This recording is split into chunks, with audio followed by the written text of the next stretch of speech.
Hello everyone, and thank you for tuning in. Today we're going to be learning how to use the database U.S. History in Context, which is by Gale. So the first thing we're going to want to do is open up a web browser and go to sawyerfreelibrary.org. From there we'll go to Discover and then Research Resources. Go ahead and click on U to Z, and that will bring you down to U.S. History in Context. Click on this link to go to the home page. On the home page you will see Topics of Interest, which just highlights certain topics and speeds up the opportunity to get there. Then if you scroll down a bit more, we'll see Browse by Topics and see that the topics have been organized with overarching categories and then subtopics underneath of them, making it a bit easier to find certain topics of research for you.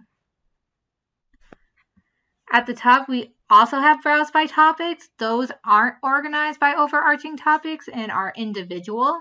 We have a title list, a search history, and get link, and then highlights and notes. So we'll go to Browse Topics and take a quick look at that.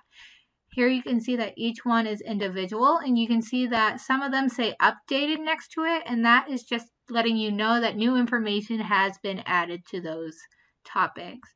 So we can go ahead and let's click on Pocahontas. You can see it's been recently updated. So when you click on a topic, the first part of the screen is going to give you a brief summary of the person, the event, or the place. And then we can go to read more. And you can see that you're getting a pretty decent summary of everything that happened to this person or this place or during this event. You're also getting a source citation that you can use, and that comes in MLA, APA, or Chicago. And they're also telling you the sources they used so that you can go back and refer to them. Let's see, so let's say you think the font size is too small. We can go ahead and we can go and make that larger so it's a bit easier to read. We can also translate pages to different languages.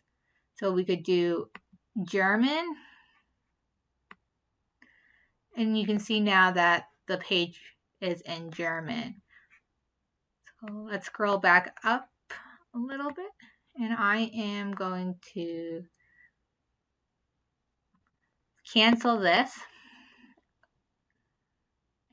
So we're back in English now, and we can also hit listen. Pocahontas, 1596 -1617. About this person. Born 1595. In Virginia, United States. Died March 1st, 1617 in Gravesend, England. So you can see that there is also the option to have the page read to you, which can be really useful. So say you want to do a search.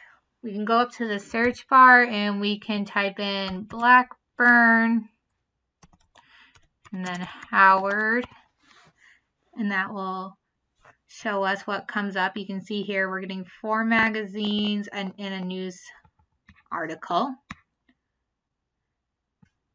And that's just a simple basic search. You can see here that it tells you what content types you're going to see.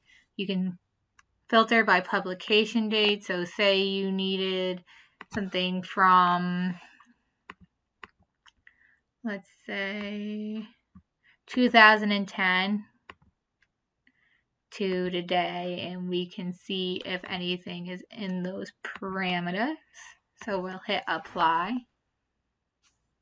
And we can see that one of the magazine articles is within the parameters that you're looking for.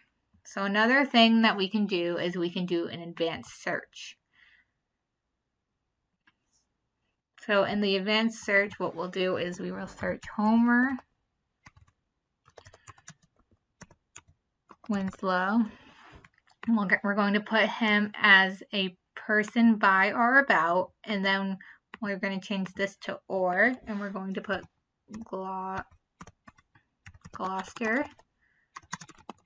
Massachusetts, and we're going to make this place name, and we can hit search. And you'll see here we're getting a pretty good amount of materials. We have reference, we have audio, we have magazines, we have news articles, we have academic journals, which can be a little overwhelming when you're doing a search. So we have more options if we go back to advanced search. And we scroll down a little bit, we can say we only want full text documents. We can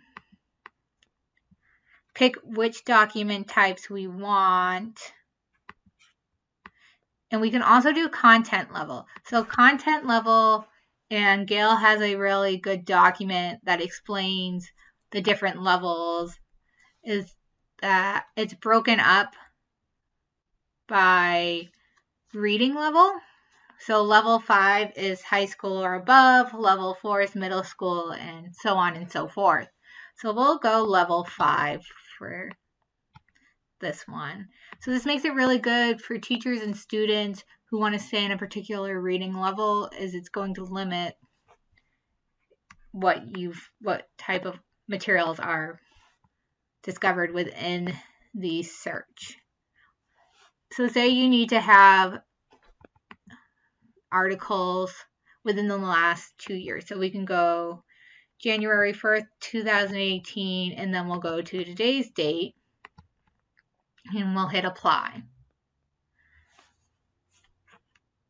And you can see that that brings back 2 magazine articles, and that they're full text documents because we specified in our original search that we wanted only full text documents.